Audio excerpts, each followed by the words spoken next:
example for finite non-abelian group, we have dihedral group. It is the group of symmetries of a regular n-gon centered at the origin, which includes n rotations and n reflections. The n rotations about the origin in Dn are denoted as 1 r square and so on r power n minus 1, and the n reflections in the n axis of symmetries of the n-gon in Dn are s, rs, r square s and so on r power n minus 1 s. Now these play in the dihedral groups, they play an important role in group theory, geometry and chemistry. Now as for notation is concerned, in geometry it is denoted as d, and in abstract algebra it is denoted as d suffix to n. Now we consider dihedral group of order 8 in a square centered at the origin. The symmetries are rotations about the origin through an integer multiple of pi by 2 radians and in the 4 axis of symmetry of the square. So the reflections, this is reflections in the 4 axis of the symmetry of the square. Now we will consider a square with vertices A, B, C, D. They are also named as 1, 2, 3 respectively. Let the side bisectors intersect at O. The side bisectors EF, G, H, let them intersect at O. Now obviously the diagonals AC and BD intersect at O. Now these are the symmetries. Reflections about the lines GH, EF, AC and BD. And rotation through angle 0 degrees, 90 degrees, 180 degrees, 270 degrees. So these rotations, they will be named as 0 degrees, that is epsilon. And then this one is rho 1, rho 2, rho 3 and alpha 1, alpha 2, alpha 3, alpha 4 the rest. So we will consider now what are the rotations and accordingly how do we get the transformation, that are rather the mapping. So if we consider the square with vertices A, B, C, D, which are also named as 1, 2, 3, 4, when we consider R0, that is no rotation is taking place. So this is what we have. So which means see the fixed one are placed in the first row and then the changed one are placed in the second row. So we have 1, 2, 3, 4, 1 taken to 1, 2 to 2, 3 to 3 and 4 to 4. That is your R0. Then we have, if we rotate it through 90 degrees, see here 0 degrees, then we are rotating through 90 degrees. So in this case 1 is taken to 2, these are fixed ones. And the one here are the corresponding changed vertices. So you have 1 is taken to 2, 2 to 3, 3 to 4 and 4 to 1. So that is named as rho 1, that is obtained by rotating this through 90 degrees. Then we have by rotating it through 180 degrees. See first 0, then 90, then we have this 180 degrees. Then in that case we have rho 2, that is given by 1 taken to 3, 2 taken to 4, 3 taken to 1 and 4 taken to 2. And if we consider 270 degrees, then in that case we have 1 taken to 4, that's denoted as rho 3, 1 taken to 4, 2 taken to 1, 3 taken to 2 and 4 taken to 3. So these are the rotations that we consider which leave the plane figure unaltered in position. That is they are the 4 symmetries as far rotations are concerned. Now we will concentrate on reflections. So again the same square ABCD with vertices 1, 2, 3, 4 we consider, and if we consider the reflection along about the axis EF, then we get the reflection about EF named as alpha 1. So we have 1 is taken to 4, 2 is taken to 3 and 3 is taken to 2, 4 is taken to 1. Next is we consider GH. So here 1 is taken to 2, 2 is taken to 1, 3 is taken to 4, and 4 is taken to 3. So next comes BD. So there we have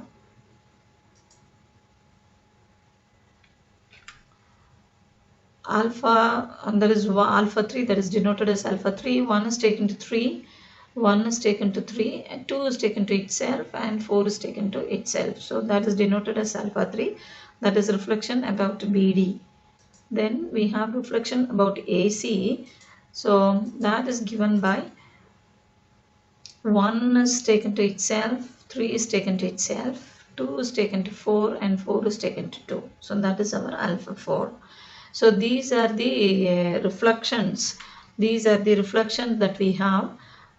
So these are the symmetries as far as reflections are concerned. So altogether these 8 symmetries, they form the dihedral group. This is D8 actually, because in 2 we said no at the beginning we have 2 notations. So both are the same, but one and geometrically we represent, the other one algebraically. So we have the square and the reflections and then the rotation. So all of them are represented here. All row 1, row 2, row 3, alpha 1, alpha 2, alpha 3 and alpha 4. All are represented here. And the subgroups of D8 are epsilon row 2. So you have this, and epsilon row 1 you have this. The set consisting of epsilon and rho alpha 1. Then the set consisting of epsilon and alpha 2. The set consists of epsilon and alpha 3. Set consisting of epsilon and alpha 4. And then the set consisting of epsilon row 1, row 2, row 3. The set consisting of epsilon row 2, alpha 3, alpha 4. The set consisting of epsilon row 2, alpha 1, alpha 2, and no other combinations will give aesthetic design. See, if you consider this, say epsilon, alpha 1 and alpha 3, this is how it will look. Now you can see some pattern in all this, whereas we don't have, it doesn't give any aesthetic sense. So in that way also we can say that only these could be the subgroups, but that is from the aesthetic point of view that we say, but actually we have these to be the subgroups. So symmetries of a square consist of all these elements: epsilon, row 1, row 2, row 3, alpha 1, alpha 2, alpha 3 and alpha 4. We have already seen that proper subgroups of D8 are these 8 subgroups, and normal subgroups of D8, when we want to see, we can see that this collection epsilon row 2, it's a normal subgroup of D8. In the same way, these 4 elements epsilon row 1, row 2, row 3, and the set consisting of epsilon row 2, alpha 3, alpha 4, and the set epsilon row 2, alpha 1, alpha 2, all these are normal subgroups of D8. But other than these four more that we have, in those cases what we can see is this epsilon alpha 1, the set consisting of epsilon alpha 1, we know that it's a subgroup under composition of mappings, but it is normal only in this, and this is not normal in D8. That is why when we say that normal, it is normal in what? So that should be mentioned. So this collection is normal in this, and that is normal in this, but we don't have epsilon alpha 1 to be normal in D8. So that is a point to be noted. And this one is by taking, we have taken already, this one is epsilon, this is row 1, row 2, row 3, and all these are alpha 1, alpha 2, alpha 3, alpha 4. So instead they can also be taken in this way. If they are taken in this way, and this is the table that under composition of mappings that we have. So this is done, and actually in certain books that we have, when we consider the composition from left to right that we will have, in some cases they are having that from right to left. So it depends on the context. So this is what is given in this master's thesis by Miller from University of Northern Colorado. So this is for a sample that is presented, but with either considering the composition from left or from right, the table can be formed. Just for a sample, this is given. And in general, we have subgroups of Dn. Okay, Dn or D2n. So it means the same here. So every subgroup of Dn is cyclic or dihedral. The complete listing of the subgroups is given by the subgroup generated by R raised to D, where D is a divisor of n with the index 2D. Index means the number of right cosets, okay, of this one in Dn.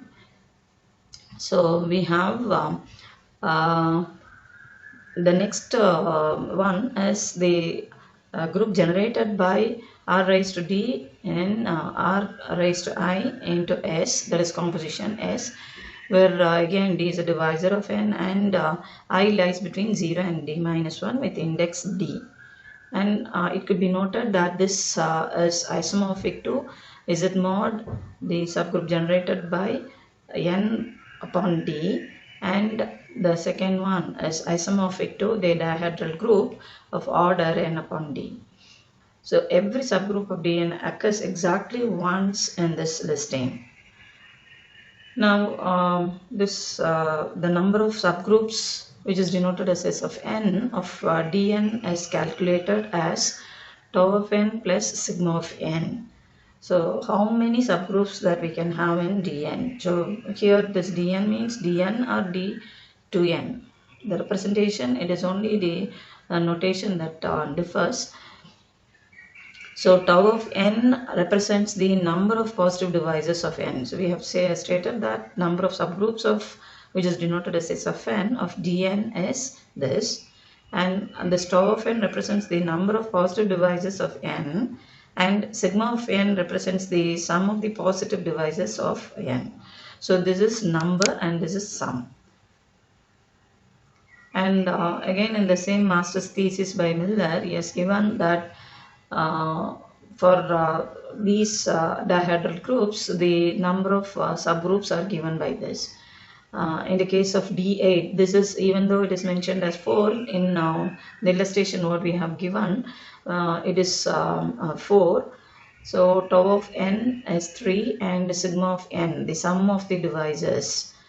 So that is 7, and we have the total number of subgroups.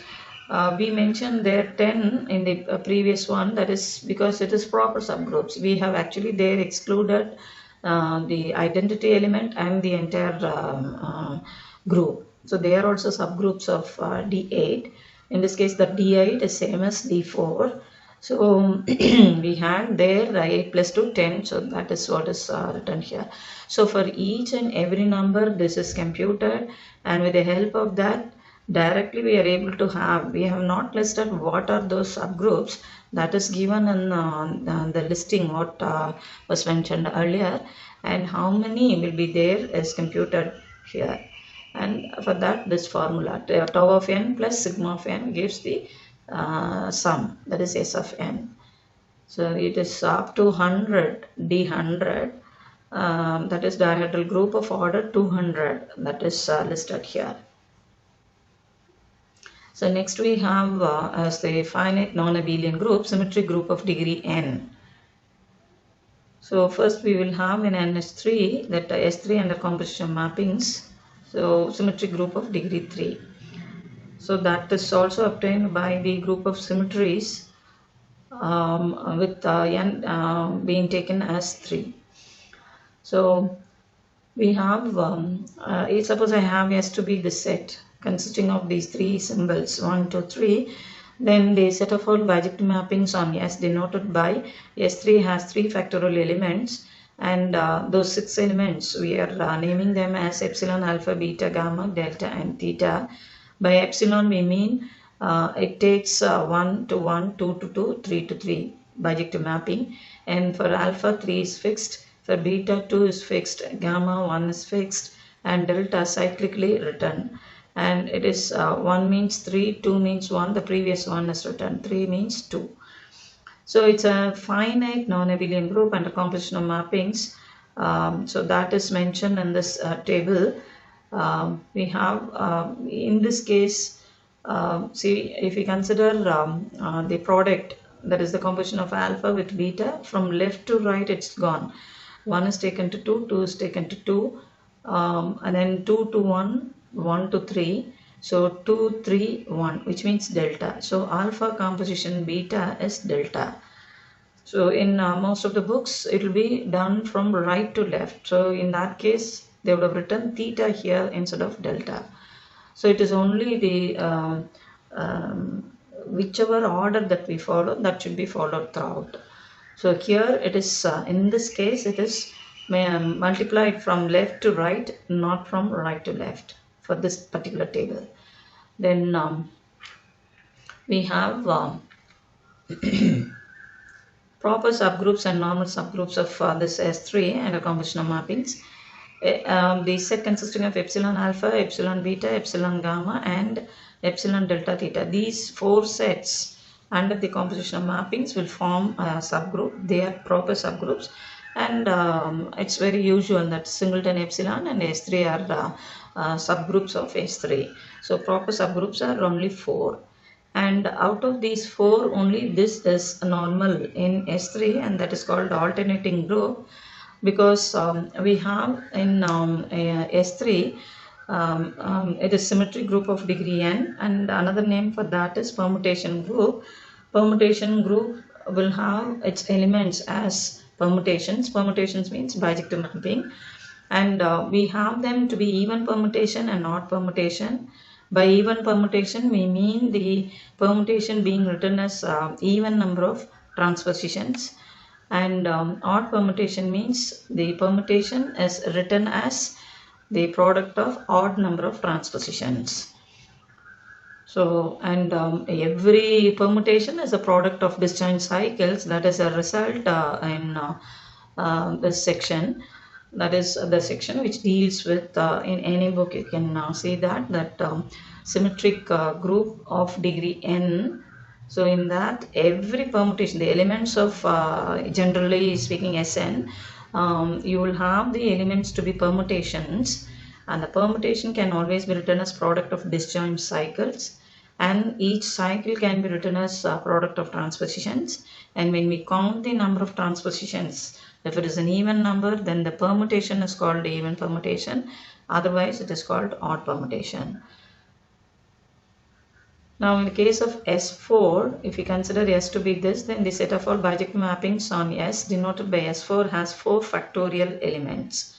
That means 24 elements. Those 24 elements are named here as epsilon, alpha 1 to alpha 23, and these are the 2 cycles. They are listed, and then the 3 cycles they are listed, and up to this 3 cycles and the 4 cycles we have, and this is product of two transpositions. They are also written. So altogether these 24 elements along with epsilon will is the identity element which takes 1 to 1, 2 to 2, 3 to 3, 4 to 4. So these 24 elements are the elements of S4. Now, we have already said that elements in Sn are named as permutation, and every permutation can be written as product of disjoint cycles. So this is, see, if we consider this, and this is a permutation can be, this is a member of S4, it's a permutation. This is a permutation, and this is also a permutation, but in this case, as a single cycle it is written. It's a cycle of length 4. You count the number of elements here, and that will determine the length. So here we have, this is also a permutation only, but here it is written as product of 2 cycles. One cycle is of length 2, which is called transposition. So it's a product of 2 transpositions. So the number of transposition being even, this is an even permutation, and this is also an even permutation. This is also an even permutation. And here the cycle length we have to be 3. cycle length is 3 here, and this can be written as 2 3 2 4, product of two transpositions, so even number, so it is an even permutation. And all these are a single transposition, so all these are odd permutations. These are all odd permutations, these are all even permutations. And this one you can this is a cycle of length 4, but every cycle can be written as product of transposition 1 2 1 3 and 1 4. So this is odd permutation. Odd number of transposition 1 2 1 3 and 1 4. So we have them to be a product of, these three to be product of three transpositions. So these are all odd permutations, even permutations, and these are odd permutations. These are all even permutations. So in S4 we can see that there are 12 odd permutations and 12 even permutations. So in general, in Sn, which has got n factorial elements, n factorial by 2 elements, half of them will be odd permutations and half of them will be even permutations. Now, very few properties are mentioned, properties of cycles in this. A cycle of length n has order. Order means it is the least positive integer for which element raised to the order should give the identity element. So a cycle of length n has order n. So if we consider this cycle, if we want to find the order of this, it's a cycle of length 4. So alpha 15 raised to 4 will give the identity permutation. So that is the meaning here. Whenever you have the length of that to be say n, then its order will be n. And and then another property, if we have two permutations having no entries in common, then we can write, see, usually the composition of mapping is not commutative, but in this case this is a permutation, it's a mapping, and this is another permutation, it's a mapping. Two mappings will in general they will not commute. So if they have to commute, then there should not be any entries in common. So that is, if I have, say for example, this is in S6, if we have 1 2 3 here and this one to be 4 5 6, then those two will commute. AB will be same as BA. There should not be any entries to be common to them, then in that case those two will commute. This here we have said a cycle of length, the order of any cycle is mentioned here. Now this one is order of any element in Sn. Order of a permutation of this finite set means when we consider S as 1 2 3 4 up to n symbols, that finite set is the meaning of here. So any permutation being written as product of disjoint cycles, you know how to find the order of each cycle, then order of the permutation will be least common multiple of the length of the cycles. So you write first the permutation as product of cycles, disjoint cycles, and then you find the least common multiple of the length of the cycles. So permutation written as product of disjoint cycles, find the length of each of the find the length of the cycle because they determine the order of the cycle, and then take the least common multiple of them. That will give the order of permutation.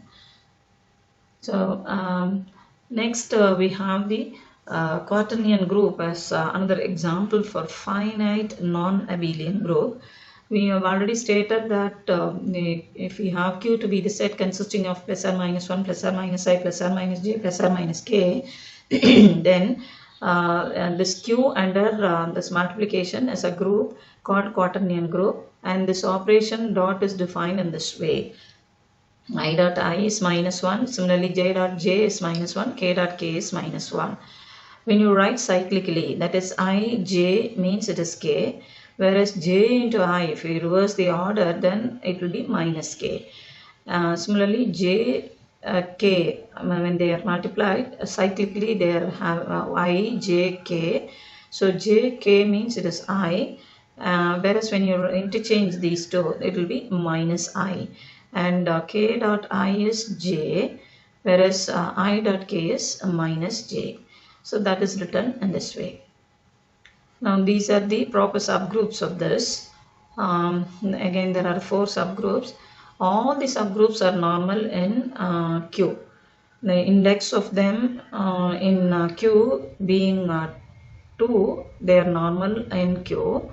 And this we can easily check that G capital N G inverse should be equal to N. We can apply that criterion to show that this is normal in Q.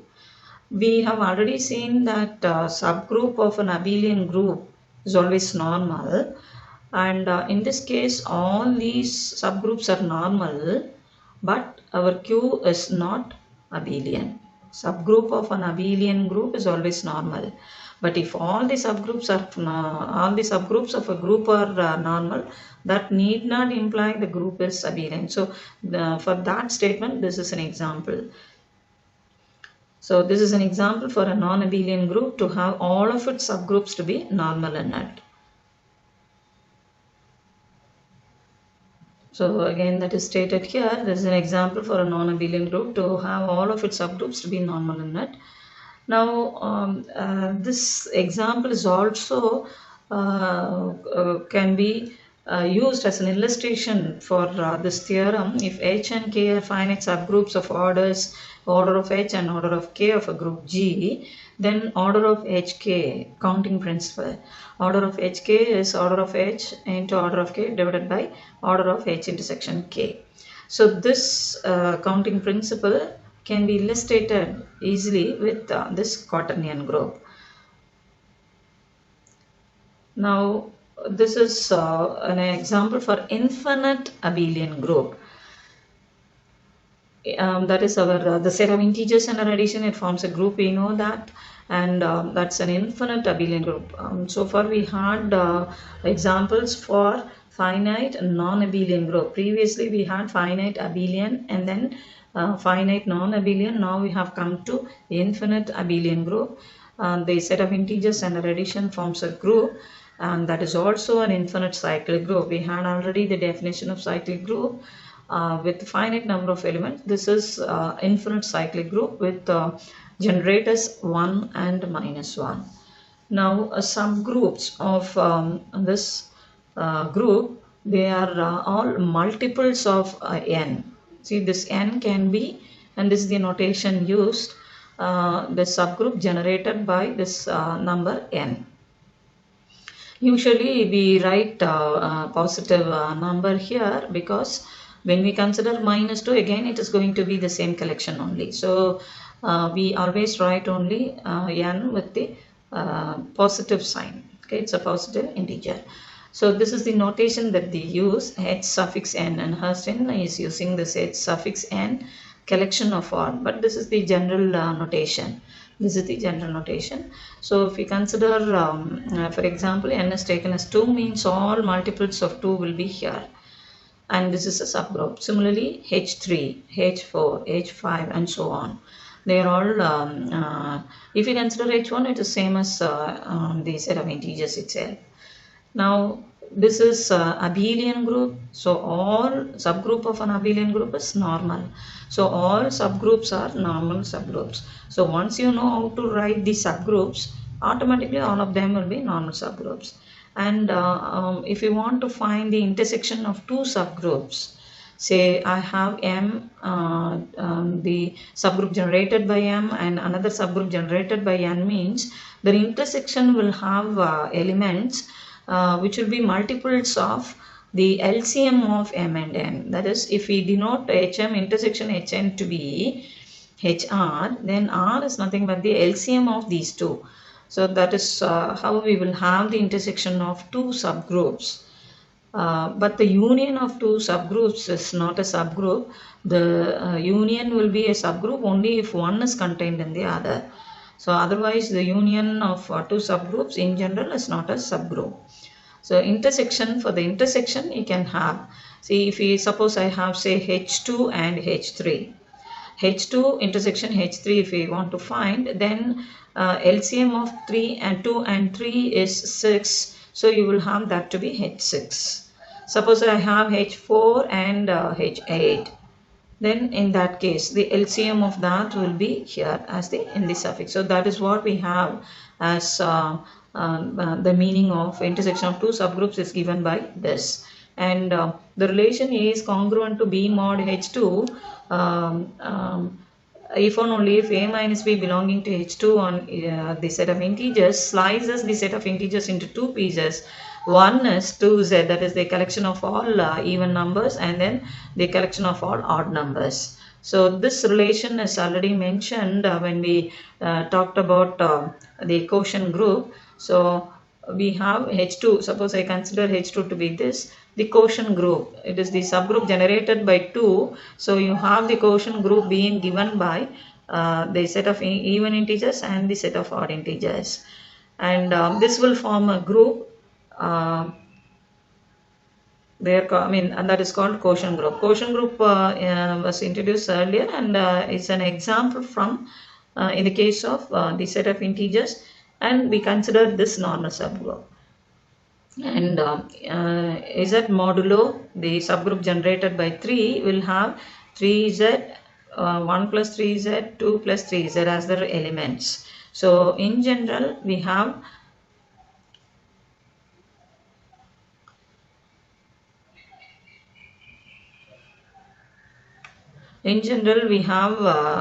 this Z mod n consisting of all these elements. So next we will have the matrix groups.